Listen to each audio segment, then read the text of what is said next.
One of the things that's so fascinating to me about this is that I think that most of Ollie's stuff I've seen pertaining to philosophy is usually pretty good. It doesn't seem to be like, or at least I haven't seen anything like super ultra cringe. You cannot have a housing market and no homeless people. Because if everybody has secure housing, you cannot sell them housing. Oh, God. Oh. The big three Breadtubers. Big three are H, Bomber Guy, Shronagen, and ContraPoints. Is that the big three? Generally considered to be ContraPoints, Philosophy Tube, and H Bomber Guy. Philosophy Tube. Oh, because Shronagen doesn't make content oftentimes. He just leeches that monthly Patreon, 10,000 quid or whatever, and just pieces out. Gotcha. I would like this channel to help fill in the gap in economics content, and in this short series I want to comment directly on the few times where major Breadtubers have discussed economics, because I think there are some issues. But I don't want to come off as... Oh, this guy's already not going to be popular because he's being way too critical. Capitalism bad, baby. We all have blind spots, and I'm hoping I can add something to our understanding. And economics is important. It is, rightly or wrongly, the language of policy. Economists also have direct political influence. The media continually talk about the economy, even during a pandemic. Our understanding of economics needs to be better to challenge the status quo. I wonder what the Breadtube thread on this looks like. I always thought that I guessed economics fairly well, but I'm learning more. As a lefty, it doesn't hurt to have a better understanding than us. Oh, that's nice. Economists are people with their own implicit biases, and economics is not science. Never be fooled by their data sets and graphs. It's not hard science. Oh, thank God. -2 at least. What a idiot. So the example I'm going to use today comes from one of Ollie Thorne at Philosophy Tube's videos about the housing market. He argues that we need to abolish the housing market altogether in order to secure housing for everyone. I know this video is from a couple of years ago, but I see no indication that Ollie has changed his thinking. Actually, he repeated a core argument of the video less than a year ago, as we'll see. Ollie makes his video engaging by putting things in a comic book context. What if our hero, housing market, and our villain, housing crisis, are actually one and the same? The reason I think that housing market has never quite managed to defeat housing crisis is because they're actually one and the same character. I must reading Ollie's econ takes on Twitter is some of the most painful torture that any moderately informed human can subject themselves to. It is an unbelievably challenging task to make it from start to finish through this guy's tweets about anything related to economics. It's unbelievable how unabashed and unashamed this guy can just tweet the dumbest drivel shit I've ever seen in my life. I almost admire it. The same character. I must confess, guys, that this video will not be as fun as Ollie's, but this does have the advantage of being correct. Okay, if this guy's trying to present himself as being like just a kind person, I don't know why he's like trying to post like dunk clips, but okay. Returning to Ollie, his central case seems to hinge around the following comparison, suggesting that key features of the housing market logically imply key features of the housing crisis. What does housing market actually do? Well, he distributes homes to people who can afford them. He encourages developers to develop more. He lends money to people so they can get on the property ladder. Hang on. Those are all the exact corollaries of the villain's powers. Distributing homes only to people who can afford them is just the other side of the coin of housing crisis power to raise rents and increase house prices. Encouraging developers to develop more is what led to the birth of gentrification, one of the series' darkest secondary evildoers. And lending money to buyers was the basis of the villain's plot in the 2008 storyline Crisis of Infinite Subprime Mortgages. One of the things that's so fascinating to me about this is that I think that most of Ollie's stuff I've seen pertaining to philosophy is usually pretty good. It doesn't seem to be like, or at least I haven't seen anything like super ultra cringe. But this dichotomy here, this is like such a immediately obvious, if you've like read or dealt with like basic like anything related to like argumentation, right? It's patently obvious like what's happened here, right? I'm naming 3 good things, and then I'm going to give you the flip side of all 3 of those good things, and I'm going to present it as an argument. I would expect somebody like this to be able to figure this out, right? Like imagine like we could name anything here and list 3 good things and then flip like 3 bad things. So like parents responsible for providing love for their children. Funds taxes to pays taxes in order to fund their local community development. Responsible for voting in politicians that they like. And it's like, but wait a second. Parents exclude children that aren't their own from their own love. Refuses to pay taxes for things that they aren't forced to pay for. Like you can name like literally anything here and then just give like the other three and say like, oh, well, look, now we have the flip side. Like, oh, like it discourages some people from running for elections by not voting for them. Like you can like, this is like a really stupid, weird, bad way to set up like what the fuck? This is so dumb. I'm just not convinced that the left-hand side of this follows from the right-hand side, and we need to do a lot more to make the case that the housing market doesn't work. Otherwise, we'll end up saying things that don't make sense. For example, in his Chernobyl video last year, Ollie restated part of his argument in even stronger terms. Thatcher's criterion for responsibility was owning property. And the problem there is that is a thing that is mathematically impossible for everyone to do at the same time. You cannot have a housing market and no homeless people. Because if everybody has secure housing, you cannot sell them housing. Oh, God. Oh. Dab. I can't say anything because there's like 750 million different objections that just like popped into my head. Like, the demand for housing is not constant over a person's life. Your need for housing changes, and the type of housing consumption that you have changes throughout your life. The type of housing that I would need as an 18-year-old college student is not going to be the same type of housing that I need as a 30-year-old family man, which isn't going to be the same type of housing I need as a 60-year-old retiree with no more children. The type of housing that I might need as a 22-year-old working in a tech startup in San Francisco isn't going to be the same type of housing that I might need as a 35-year-old that now works in Austin, which isn't going to be the same type of housing that I need if I move abroad. This is just so wrong on like, it's like the Avengers movie, yeah, where the guy's like, I saw 14 million timelines and you were only right in one of them. This shows like a fundamental your misunderstanding of how markets works is so fundamentally flawed that I don't know how you could ever feel like confident talking about literally any single economic policy or anything related to economics ever. Like, this is like absolutely one of the dumbest things I've ever heard. I've never heard this statement before. It doesn't surprise me that he's made it, almost. But like, oh my fucking God, how fucking stupid. Like, if everybody had a car, does that mean nobody's gonna buy a car anymore? Like, this is just like so fucking stupid. Is it misunderstanding or maliciousness? It's like, it's misunderstanding on such a level that I have to wonder, like, you can't be this stupid. You're like an upper middle class white dude that's rich as fuck now because of all the money you get. You've got all the time in the world to read and research. You've got an undergrad in philosophy. You should have the capability of learning fundamental Wikipedia-friendly topics. Like, what if everybody owned a house, but some people still wanted to move? For like jobs or family or a change of scenery. What do you think about that, huh? Speechless. Could we not equally apply his reasoning to other markets? Why does distributing things to people who can afford them mean that some will be excluded? It could be that everyone can afford something. Yes, not to mention the fact too that Ollie is pretending like people are only selling houses at, right? We have our whole supply and demand curve, right? Where the amount of housing that's going to be demanded at certain like prices is going to change. There could be cheaper housing. I don't know why I opened Paint up to draw this fucking shit. Cheaper housing could be preferred by people that can only afford cheaper stuff, more expensive. There's like a million different, it's not even worth talking about. There's like a million, I don't know why this guy, I don't even know how I can make a video on this. If this guy were to start talking and I heard Ollie say something like that, I would expect that like, this is part 1 of 12 of why breadtubers should just never talk about economic policy, which sucks. The thing that really sucks if you're a breadtuber is I feel for the community, because that's a really rough community to be a part of. You don't really give a fuck about black people. You don't really give a fuck about trans people. And women are cool because, like, I guess you can be sexual predators if that's your thing on Twitter, if you want to fake woke or whatever. So all you have left to talk about at the end of the day is your obsession with class and material conditions, right? But man, it must suck to throw away all of the wokeness that you hate because you reject it because you're way too cool for that. And that's why we've got the new scumbag left or whatever. It must suck to reject all of that wokeness, and the only thing you have left to talk about is economics, and the only knowledge that you have is about Twitter headlines that you read about a guy that wrote a philosophy book 200 years ago called Capital that isn't even relevant to today's current like economic scene. That's got to be a rough, tough boat to be in. I don't know, man. I genuinely feel for those people. Holy shit.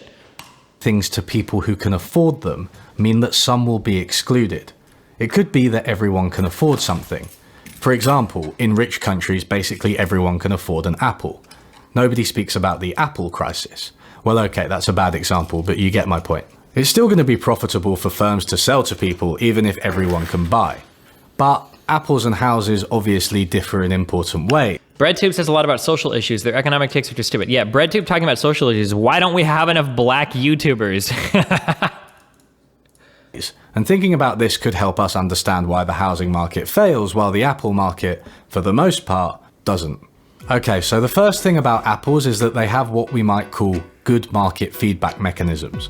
Advocates of capitalism will generally argue that the profit motive incentivizes firms to produce good products, because if it's not good enough, consumers will just vote with their feet and take their business elsewhere. Apples are bought and sold quite regularly, there are readily available substitutes like oranges or bananas, they can be moved around and stored easily, and they have pretty clear characteristics for what makes them good or bad. You know, are these apples bad? Yes or no, is a question one might ask. This means that capitalism works, at least for consumers, as they can change where they buy apples and firms can respond to these choices. Contrast this with houses. Unless you're a celebrity, buying a house probably isn't something you do very often. It's legally and logistically complicated, so most people can't navigate the transaction themselves and they need an intermediary, an estate agent. There's already a problem here because you're reliant on them for the information about potential homes. If you think the estate agents did a bad job of finding you a home, you won't go to another one next week. In fact, by the time you move again, you've probably forgotten the name of the estate agents. What are you, some kind of real estate agent? Oh no, wait, I just realized. Wait. I know this is far from the point of the video and a complete sideshow, but I think it's important for people to understand that estate agents work for the sellers of the houses, not the buyers. You do realize that when you buy a house, there's two different agents, right? Do you think this person knows that? It's not just one agent. Of course you would be getting fucked. Typically when you go house hunting, usually you have your own estate agent that will like pick out, like help you find houses and shit. That's all you need to know about Breadtube right there. Wait, really, well, like, just leave it there. Does this guy think that you just go and you talk to the estate agent that's trying to sell the other house for advice and shit? Like, what the fuck? Oh, and this guy's trying to help educate this poor man. Oh my God. Okay, sorry. I mean, the only thing you could say on that is that both the buyer's agent and the seller's agent have a vested interest in you completing the sale. So the buyer's agent might more so be willing to be on the seller's side to get you to complete the sale, but that's too nuanced for them. Yeah, potentially, yeah. There could be some things there. Although, yeah, it's hard to quantify everything. From my personal experience, which is super anecdotal, it does seem like real estate agents are like live and die by word of mouth. I don't think I've ever had anybody as aggressively market to me as much as my real estate agents have in the past, in terms of like sending out like Christmas cards and shit like, hey, Steven, hope you love your house, blah, blah, blah, blah, blah. So it does seem like them like delivering like good service or good business is pretty important to them. That might not be true in every market or every person. That's just my personal experience, but yeah. Destiny, in Australia, we don't always have buyers and seller agents. We typically have the agent who is selling the house. That sounds like a horrible deal. I don't know. I would want somebody to represent, it's kind of like going to court. I would feel like I would want somebody to represent my interests in that purchase, but. It's also difficult to know if they've even done a bad job in the first place. Houses are kind of complicated to evaluate. There are loads of things about a house that you have to balance. How spacious it is, the location, the number of bedrooms, the quality of the bathroom and kitchen, whether the neighbours ask you to go dogging with them. There's a huge difference between looking around a house and living in it, and every house will ultimately have some unforeseen disadvantages. You can't know if you've picked the best one because you won't get an opportunity to compare living in it to living in others that were on the market at the same time. These complications all mean that you can be misled about both the state of the market and individual homes.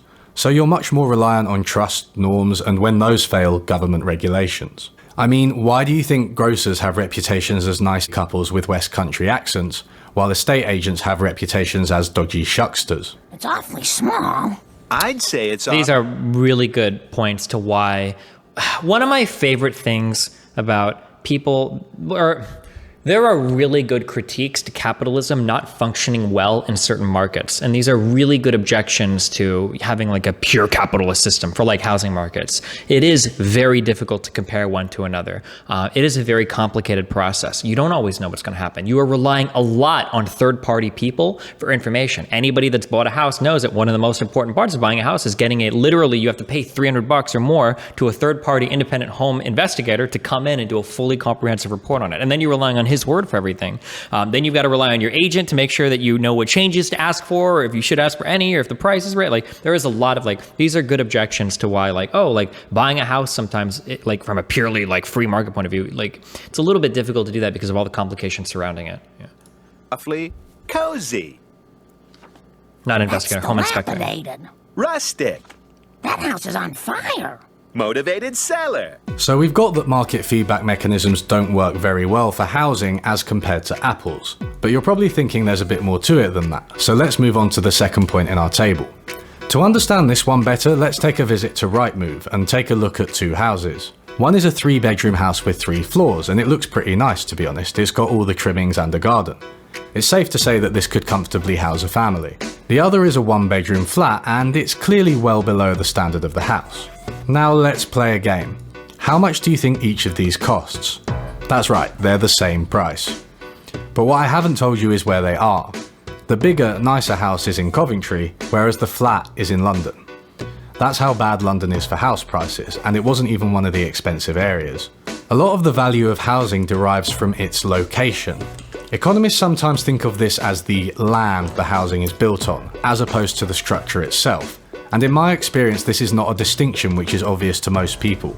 To be honest, it doesn't sound very groundbreaking. Haha, get it? Actually, it just sounds kind of boring and technocratic, but it has some pretty radical implications. Most of the rise and volatility in house prices over the past few decades has actually been driven by land. Everyone needs a house, and you simply have no choice. The location of a given house is basically unique. Landowners therefore always have some kind of monopoly power. And there can also be unique features of the buildings themselves which increase this. When you know that land is a monopoly, you can start to see some new solutions. Land taxes, much beloved of the followers of the 19th century economist Henry George, are one way to take away the excess money from the landowners and give it back to the community. Land taxes would also increase the cost of hoarding lots of space, a point to which we will return shortly. And price controls such as on rent may prevent them from exploiting their position. Returning to Ollie's video, remember that we are trying to link the points on the right with the points on the left. So how does land relate to issues like affordability, homelessness, and gentrification? When the supply of something is fixed, it's easier for the price to be bid up, especially if inequality is high and rich people want it. You may be familiar with the name Calvin Klein, but did you know that he owns 3 entire floors of a tower in a prime location in Manhattan? Did you know that rich people have started installing enormous swimming pools in these multi-story apartments? In Economics for the Rest of Us, Moshe Adler argues that increased inequality has bid up the limited space available in Manhattan, with the average price per square foot increasing from $324 to $767 between 1995 and 2004. There is also more general evidence that people with higher incomes buy up more and more space, rather than being content with what they've got. If rich people really liked apples, firms would probably just produce more, or produce special luxury apples, maybe rebranding them with some bullshit label to make it seem like there was something else, I don't know. But that can't be the case for housing because the amount of space, especially in the most desirable areas, is limited, so the price gets bid up out of the reach of poor people, fueling inequality even further and producing gentrification and homelessness. Okay, so now we're getting somewhere. We can add to our table that housing is mostly actually land or location, whereas apples, aren't land or location? Yes, that will do. Let's move on to the final point in our table. Something you might have noticed about housing or land is that people don't buy it just to use it. It's a financial investment. This is for a few reasons. Unlike apples, housing is not perishable, and land is permanent, which makes it good insurance for financial institutions. Houses are also relatively costly, so even in the old days they could store a lot of value. And there has been a political goal of home ownership which has inflated prices since the 1980s, with banks willing to extend credit as long as house prices keep rising. Economist Cameron Murray has detailed how housing as an investment creates perverse incentives. Because developers can sit on existing land and wait for the price to rise, it might actually be more profitable to hoard than to build and sell housing. Prices rise higher, the effective supply remains low, and both of these things contribute to the housing crisis. But here's the best thing about this. One problem with taxes is that they often increase prices, and you might be worried that the land tax I mentioned earlier would just make housing less affordable. But according to Murray, charging developers land taxes would make it more expensive to postpone building and encourage them to bring forward development. This is because they know they're going to get charged on land whether they build or not. So they need to bring money in as soon as possible in order to pay the tax. Was there ever a downside to like a use tax? Because I really like the idea. It feels good emotionally. I don't know if it's good or not. I like the idea of taxing people though for not utilizing space. So if you are commercial real estate or whatever, if you're buying up property in some downtown area, or even like a residential, if you're buying up like condos or apartments or whatever, and you're just like keeping them empty, I feel like you should be taxed on that use. Like if it's not.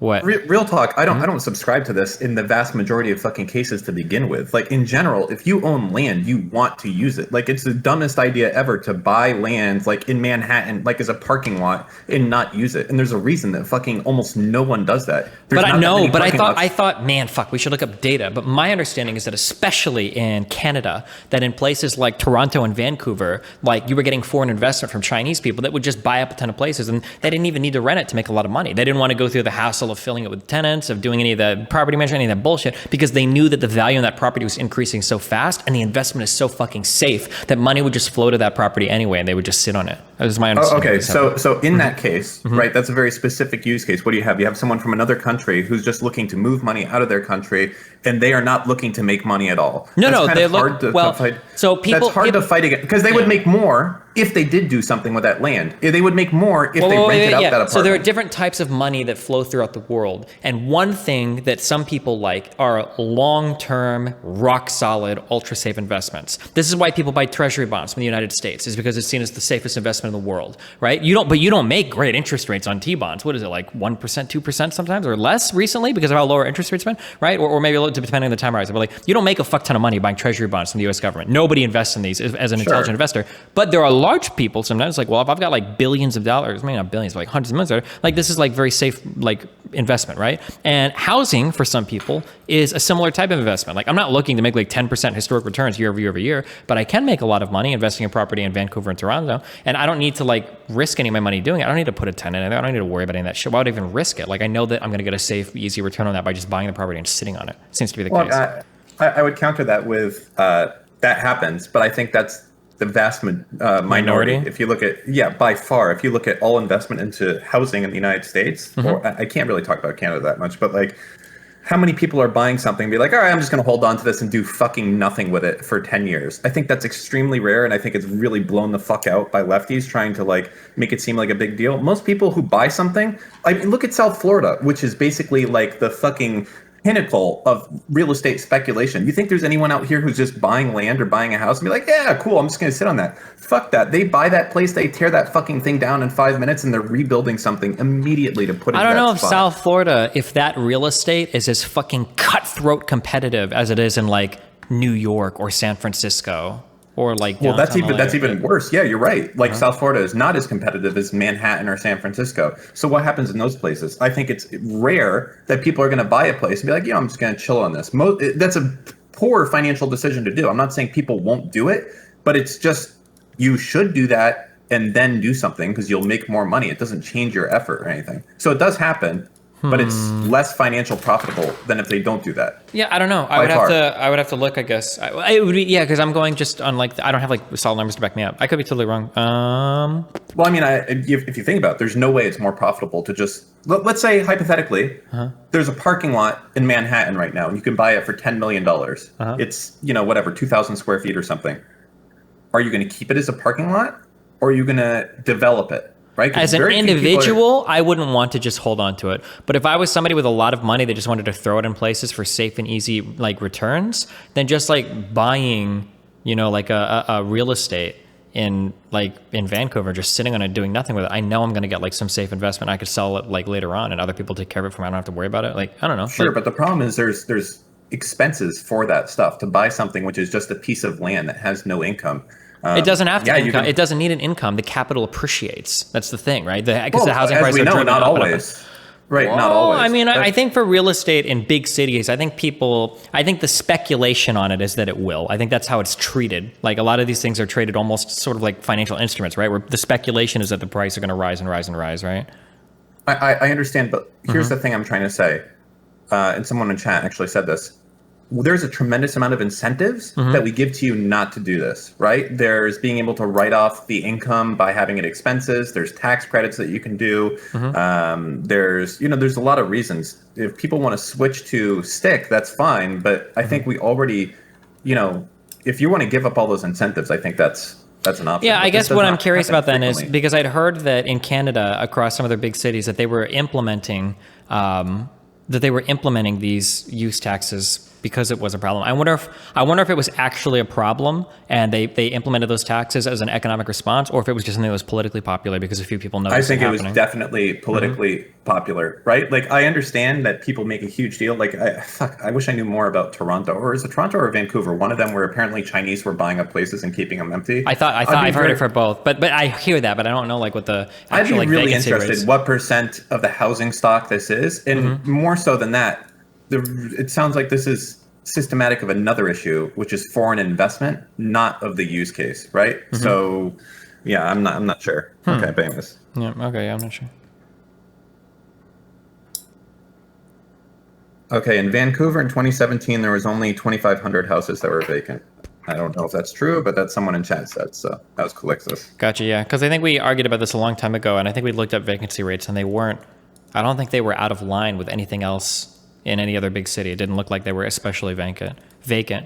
And it does seem strange that like you're throwing away so much revenue by not renting the apartment place, right? I think it's just a boogeyman that people on the left want to point to. Like, people are going to do stupid shit because they're lazy and they're insanely rich. I completely agree with that. If you're a fucking trillionaire, you might just buy a fucking parking lot in downtown Manhattan and be like, you know what, I'll fuck with this shit later. I don't really care if it loses money. I'll hold on to it because I have too much mental mind share with all my other skyscrapers I'm putting up right now. Yeah. That makes sense.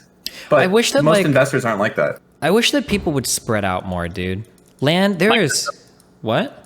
Minecraft is up. Oh, okay. There is like so much space in the U.S. I think, can't we house the world's population like pretty easily just in the U.S. alone? I think. I feel like I read that once. That like there's so much empty space on the planet and in the U.S. In the middle, yeah. Anywhere, even in California, there's a fuck ton of empty space. But it's just like our super city obsession, like the congregating into cities, is like so fucking sane. I wish that we could just spread out a little bit. People like, I mean, I Want the understand economic it. opportunity of living in the Well, in it's the not. super It's not cities, just yeah. that.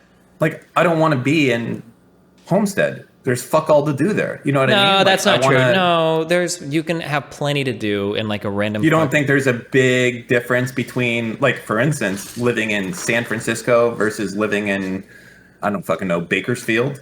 You don't think there's like I think huge... that in terms of if you have an active like downtown to party in, I think that LA, New York City, Seattle, and San Francisco can offer you just as much as like Omaha, Kansas City, St. Louis. I think it's possible. Yeah. Okay, you're I don't talking think about cities though, Yeah. but half the country doesn't live in the city. They live in like No, rural but I'm just saying that like suburban it would be areas. nice to have like more spread out, more chill cities, and that are like not like the ultra cluster fucked places that are these like downtown metropolises. It's like fucking unbelievable. Well, I mean, most places are like that. Like even Miami. Like when you think of Miami, you're like, oh, that's like a huge area. Miami is not the city. You know that. Miami is like It's a huge massive surrounding sprawling. area. Yeah, they're talking about the Miami metropolitan area, right? Yeah. Like how many places are like what you're talking about? It's like New York. Like that are ultra City. cluster. Yeah, I'm San- super biased yeah, because New this York guy City, live in San LA now. Francisco. Yeah, I guess. But mean, because there's even only a Austin few was like like, that. even Austin was super tolerable in terms of how it was spread out. I guess I get tired because when people complain about housing prices, they're always talking about these super ultra condensed places like Seattle, San Francisco, LA, New York, and it's like just leave, get the fuck out of here. Why the fuck are you people still moving here? It's fucking horrible. Yeah, just move. Because they leave. want that shit, But, right? They but you're want not that getting it. condensed Nobody thing. that moves to LA needs to see fucking 30 million fucking people or whatever. You don't go and visit all those fucking people. You don't go to every fucking club in LA. You probably go to 1% of what's available. You don't need all that shit. Like the variety is nice, sure, but like yeah, except we're moving to clubs every night, right? You could go clubbing like probably fucking every week and not visit half the fucking clubs in like one section of it. Like you don't need to do that. You don't need all that shit right here. Like it would be so much easier and better to have things so much more spread out and chill. Like it would just be fuck, you know? Yeah.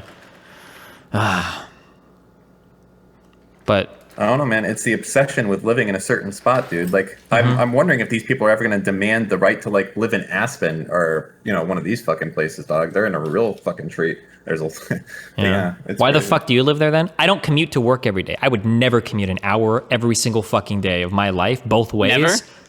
To make $60K a year. Fuck no. I couldn't think of a dumber fucking way to waste my fucking life and how fucking stupid and clueless I would have to be about life in general to think that me wasting 2 hours a day of my life commuting on the fucking 5 or the 405 for $60K a year. How stupid as fuck do you have to be to do that? I would leave this place in a fucking heartbeat. I would take my kid and my family and be, we're gonna go somewhere else because why the fuck would I waste 20% of my awake time in my miserable fucking car inhaling the goddamn pollution of the city? Fuck that shit. I would never, ever, ever do that to myself. Oh my God, you are so fucked in your priorities in life. You've been brainwashed by your job or capitalism or consumerism By or the school or man. whatever. Somebody fucked with your head at some point to convince you. You're gonna be fucking 35 with back pain, wondering why the fuck did I spend, 14 hours a week? Or no, I'm sorry, most people work 5 days a week. 10 hours a week. That's enough after 2 years to become a semi-professional musician, to become a semi-professional pro gamer, to become a fucking power lifter, you could do anything in your life in that time, and you chose it to drive and not even make that much money. What the fuck? Why the fuck would you do that to yourself?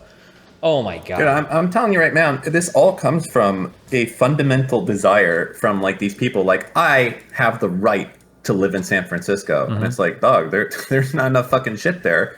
And what's the other option? I guess you turn it into Tokyo, like this sprawling, like cyberpunk Blade Runner fucking world where there's like skyscrapers everywhere and no character left. I mean, I guess, but then like people aren't going to want to go. I don't know. It's just Wait, you like Tokyo though, don't you? no, I do, but a lot of people don't. A lot of people are obsessed with the idea of San Francisco keeping like Lombard Street, that like curvy Yeah. street, and like Like the same thing in painted Boston, houses right? and shit. Yeah, Yeah. like Which they're I don't not understand compatible. why. I've never liked I don't those. know. Destiny, I fundamentally don't understand this perspective. Denser areas reduce commute times and are more environmental. Okay, so this is just my cucked take, okay? And I'm cucking myself a lot recently. I'm sorry because of the time I've spent now in fucking Sweden and Denmark. I really like in European cities, I really, really, really like the mixed zoning so much more than the fucking houses go here, industry goes here, commerce goes here, and that's the fucking it that we do in American cities. I really like being able to walk all over a city and it's like, oh, there's a bunch of stores, there's apartments up there, I'm gonna walk up here, oh, there's a bunch of stores, there's apartments up here, oh, cool. I really like the mixed zoning in those cities. It is so much fucking better than what feels like I'm playing City Skyline when I'm in an American city and we are so fucking hardcore segregated that you need a fucking car and you need to fucking commute and you need to drive if you wanna go fucking anywhere. Like, I don't know, I really don't like Well, you that. think it's cool that like people can walk out of their house and like be in the living city. Yeah, everywhere. Yeah, or even when I yeah. lived up in Glendale, I was able to do that because I lived downtown. But yeah, it feels like in a lot of it felt like in Stockholm and in Copenhagen, and in fuck, I don't remember the city. It's like northwest an hour from Stockholm or whatever. And it feels like in Warsaw, it was definitely like that in Poland when I was in Warsaw for 3 months. Like you could hop on the train, you could walk out, and like there's housing and business and housing and business and housing and business like everywhere. Yeah. Uppsala. Yeah, I love Very that. integrated. It was so isn't, cool. Isn't the distinction here that like there's essentially 3 classes of people of what they want for housing? You have people who want to live in a city. You have people who want like the Truman Show suburban lifestyle, and then you have people who don't want any of that and they want to live in a rural life and they want to have like 3 acres and not see their neighbor. Like those are the 3 desires that you have. They're just not compatible, and I think people are already for the most part fitting into that shit. There's just not enough people that want to live in the suburban life or in the rural life. Like half the country wants to live in cities, and there's just Wait, not enough doesn't of them. most of the country want to live in like suburbs? No, isn't that where like a lot of people live right now? Or maybe they don't want Some to. people maybe like to they're like just raise forced families in their shit, which is like Yeah. nice. It can be nice to be kind of in a quietish suburb and stuff. Yeah, but I don't know. I think that there are cities like that what you're talking about in America. However, it's like Portland, I guess maybe Seattle. Is Portland it's not even like that the anymore? LAs. I was under the understanding that Portland was growing a fuck ton as well. That a lot of people were moving there, and that city was starting to I grow. haven't been quite a there bit. in, I don't know, 4 years. I just think the distinction is important to realize that probably half the country does not want to live in a city or anything remotely resembling a city. Like that's just a fact. You know what I mean? Yeah, There's no maybe. desire for them to do Maybe that might be true. I mean, one of the reasons specifically I had Nathan and Rachel move into my house is because the idea of like him More having like a stuff? backyard to play in and run up and down like the street and stuff is super fun. And to have like a more quiet, tucked away neighborhood is fun. Yeah. I mean, I guess there's so much drilled into Americans' mind about home ownership. I'm not That obviously it's not right. obsession with Americans to own a home to be considered anything and to be successful is really And it When did fucks that you start? in a city. You just can't in a city. You can't have a house. What, man? How long ago did that shit start? It's been like ingrained in like the American citizens. Isn't it like the- since World War II or something? That's like the dream, Yeah. right? Yeah. White picket fence, backyard. That's where they really pushed suburban lifestyle, right? Back in the 40s, 50s. That's when the nuclear family and shit started too. People think the nuclear family is some like ancient, like humans have been doing this forever. That's like some fucking 20th century, early 20th century model and shit as well. Yeah. Was a lot of families like before, like more like you needed a village like to raise a kid or whatever, like the kids would go. Yeah, community housing used to be way more popular. That like all of your families and everybody kind of grew up together, and like people would help each other out and all of that shit. The idea that you were ultra segregated in nuclear families, it's man, woman, son, daughter, and that's that's a much newer concept historically. That typically it was a far more community driven effort to raise kids and shit. Murray looks at a case in Queensland, Australia, where a charge very similar to a land tax was increased and finds it had no effect on the price, but increased the amount of housing available. And if you're a leftist who feels like land taxes sound too technocratic, just remember that they were proposed in the Communist Manifesto, the most left-wing thing ever to exist. So to return to our table one final time, we can see that the housing market doesn't work partly because housing is a good with poor market feedback mechanisms, partly because it's intertwined with land and location, creating monopoly elements, and partly because of its status as a financial investment. We can also see some ideas fall out of this, like taxes on landowners and the rich, and strict regulation of owners and middlemen. Plus, the money raised from this could be used to help solve the problem directly, for example by building social housing or giving houses to homeless people, an approach that's been shown to work in some places. But one question remains. Do we, as Ollie and Mexi claim, need to abolish the housing market? And what would that mean?